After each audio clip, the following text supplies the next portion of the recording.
Olá, boa tarde. Você acompanha agora notícias do Brasil e do mundo desta segunda-feira.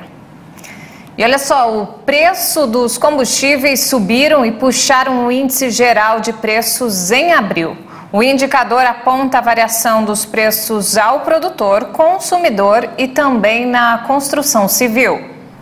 Os preços dos combustíveis aceleraram e a alta do Índice Geral de Preços, o IGP-10, disparou a 2,48% em abril, depois de registrar alta de 1,18% em março. Segundo a Fundação Getúlio Vargas, os dados chamam a atenção para os níveis elevados de disseminação das pressões inflacionárias. O IGP-10 é calculado com base nos preços ao produtor, ao consumidor e à construção civil entre os dias 11 do mês anterior e 10 do mês de referência, no caso entre março e abril.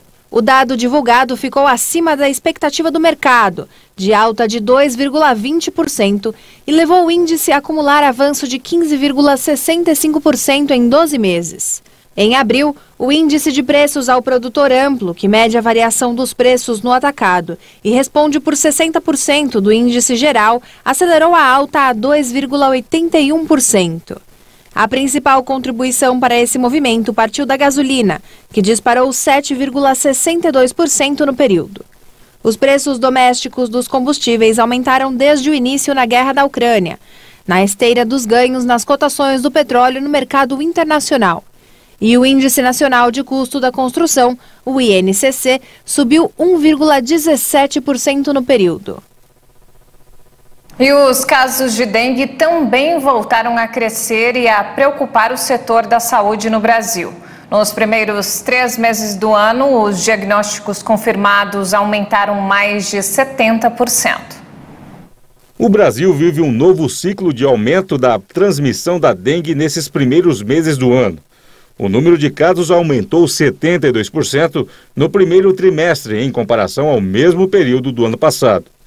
A primeira manifestação da doença é a febre alta, seguida de dor de cabeça ou nos olhos, cansaço ou dores musculares e ósseas, falta de apetite, náuseas, tonteiras, vômitos e erupções na pele.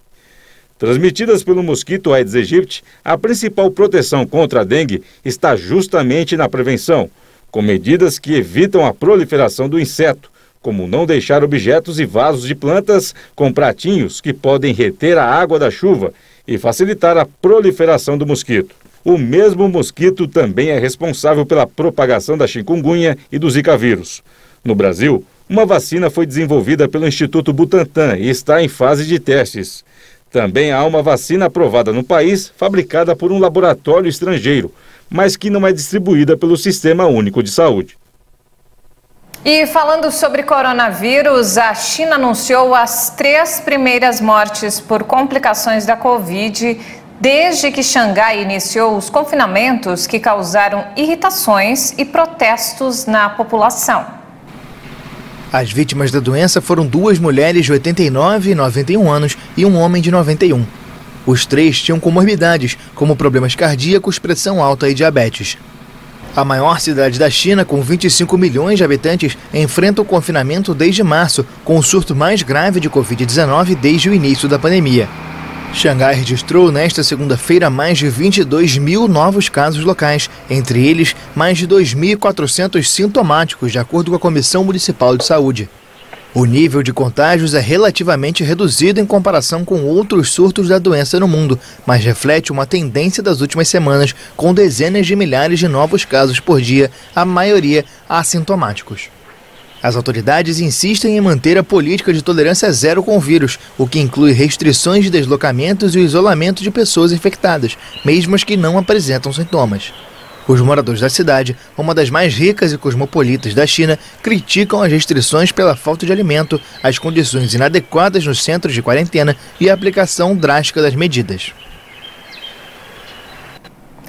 E ainda falando sobre o assunto, a Organização Mundial da Saúde vai publicar um relatório que aponta que 4 milhões de pessoas morreram na Índia vítimas do coronavírus. As autoridades do país indicam 520 mil mortes e criticaram duramente o informe da OMS. Na semana passada, o jornal americano The New York Times noticiou que o governo indiano interrompeu a divulgação do estudo, rejeitando a informação de que o verdadeiro número de mortos na Índia é 8 vezes maior do que os números oficiais. A conclusão da OMS coincide com números publicados pelo The Lancet no mês passado e com outro estudo publicado em fevereiro na revista Science, que calculou em pelo menos 3.200.000 o número de mortos por Covid no país asiático. Em um comunicado divulgado neste fim de semana, o Ministério Indiano da Saúde declarou que o modelo matemático usado pela OMS é questionável e estatisticamente não comprovado. Segundo o Ministério, a Índia expressou rejeição por meio de várias comunicações e reuniões formais desde novembro passado. A OMS não comentou as críticas. O número oficial de 520.000 mortos coloca a Índia em terceiro lugar em óbitos, atrás apenas dos Estados Unidos e Brasil.